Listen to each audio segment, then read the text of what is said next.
Et on continue à décrypter l'actualité qui vous intéresse, évidemment, chers auditeurs d'Europe 1. Ça concerne l'ultra-violence. On en a beaucoup parlé, évidemment. Faut-il installer des portiques de sécurité à l'entrée des collèges et des lycées pour prévenir les attaques armées, comme celle qui a causé la mort d'une adolescente à Nantes il y a quelques jours?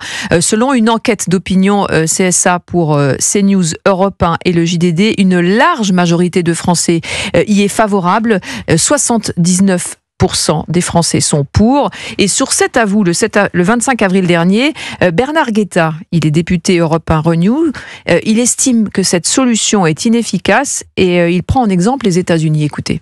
Ces remèdes ont fait la preuve de leur inefficacité absolue aux États-Unis. Et quand on voit l'argent que cela coûterait, mais il vaudrait 1000 fois mieux investir cet argent dans des postes.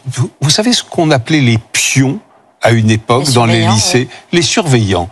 Tout simplement. Mais évidemment qu'on en a besoin. Si on en avait besoin hier, on en a besoin aujourd'hui. On a besoin de pions, on a besoin de psychologues scolaires. Or, il en existe très peu, alors que, en principe, il devrait y en avoir dans chaque établissement. Voilà, Bernard Guetta, député européen Renew, sur C'est à vous, le 25 avril dernier. Raphaël Steinville. Moi, je pense que d'abord, derrière ce chiffre, c'est 79% de Français qui réclament des portiques dans leurs collèges et lycées. Je pense que ça a traduit d'abord un besoin, une demande de sécurité. Cette angoisse qu'ont les parents de laisser leur enfant au collège et au lycée, avec la crainte qu'ils puissent être agressés au couteau dans cette enceinte scolaire, bien évidemment qu'elle existe et qu'elle traverse le pays. Après, est-ce que c'est la bonne solution ? Effectivement, Bernard Guetta, il a raison de dire que c'est coûteux. Il a raison de souligner peut-être l'inefficacité ou en tout cas le fait que ces portiques n'empêcheront pas un élève malade de trouver d'autres moyens de s'en prendre à un autre élève.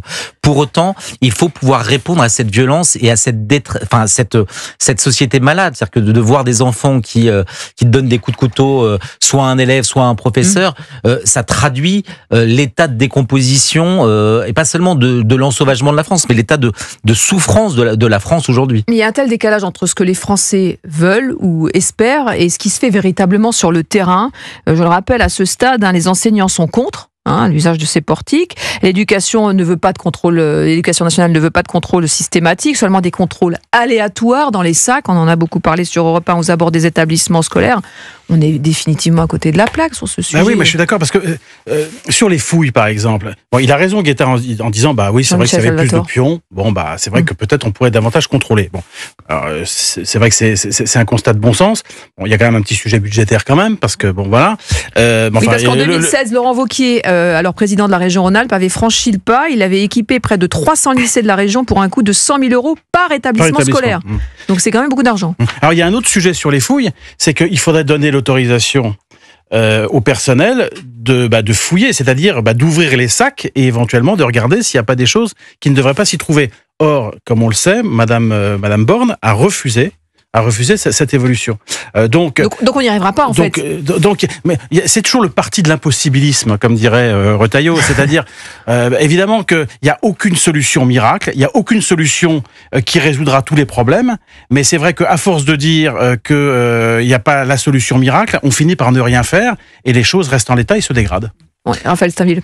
Moi, ce que je trouve intéressant dans cette volonté qu'ont les Français de voir des portiques, c'est qu'on a l'impression que c'est la réapparition de la frontière. C'est-à-dire qu'aujourd'hui, nos lycées sont des passoires, mais d'une certaine manière, si on élargit le spectre, la France est une passoire, et donc on retrouve finalement le sens de la frontière. Effectivement, il faut pouvoir, comme dans une maison, avoir des portes qui puissent être fermées pour se prémunir de l'autre.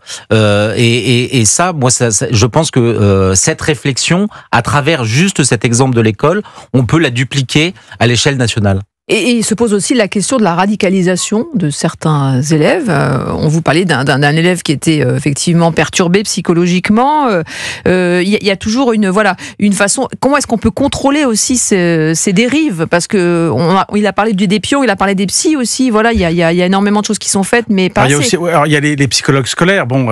C'est vrai que c'est un sujet. La santé mentale chez les adolescents est un vrai sujet. surtout depuis le Covid. Mais c'est vrai que il y a pas assez de psychologues dans les lycées. Pas tellement parce qu'il n'y a pas les budgets, mais parce qu'on ne trouve pas les personnes. Et il y a un nombre très important de postes non pourvus. Et déjà, si on arrivait à pourvoir ces postes, peut-être qu'on arriverait à un début de solution. Mais je pense que ça fait longtemps qu'on a sous-estimé l'importance des problèmes psychologiques et psychiques des jeunes depuis le Covid. Raphaël Stainville, sur cette jeunesse à la dérive. Oui, mais c'est une jeunesse qui subit de multiples fléaux. D'abord, pour beaucoup, ils sont très seuls. Ils vivent dans une sorte d'enfermement numérique une fois qu'ils ne sont plus à l'école.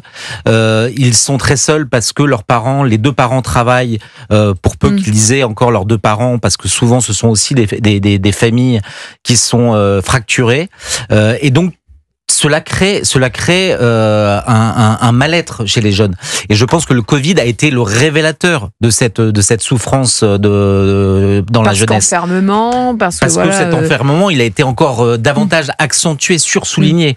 Et puis après, vous voyez que cette jeunesse, elle est sujet à un certain nombre d'offensives identitaires, avec un certain nombre et qui passent par les réseaux sociaux, avec l'emprise d'un certain nombre de gourous religieux parfois, qui fait que cette jeunesse déjà fragilisée en est encore plus sujette à franchir le pas vers l'invraisemblable.